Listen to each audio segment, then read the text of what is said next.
তার স্মৃতিগুলো যখন মনে পড়ে তখন তার সাথে একটু কথা বলতে ইচ্ছে করে, খুব কান্না পাই।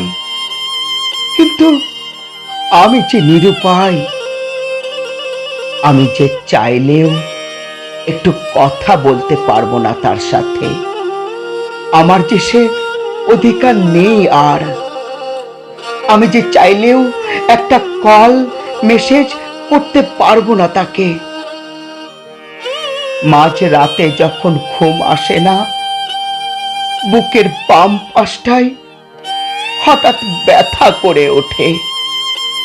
প্রিয় কিছু হারিয়ে ফেলার বেদনা যখন খুব করে পোড়ায়, বালিশে যখন ফুপিয়ে কান্না করি, কান্না জড়িত কণ্ঠে যখন দম বন্ধ হয়ে আসে, আমি যখন আর নিঃশ্বাস নিতে পারি না, তখন যে গ্যালারির কোণে লুকায়িত বিশেষ ফোল্ডারে যত্ন করে রাখা প্রিয় মানুষটির সেই হাসি মাখা মুখ দেখেই একটু শান্তি মেলে, একটু শান্তি মেলে।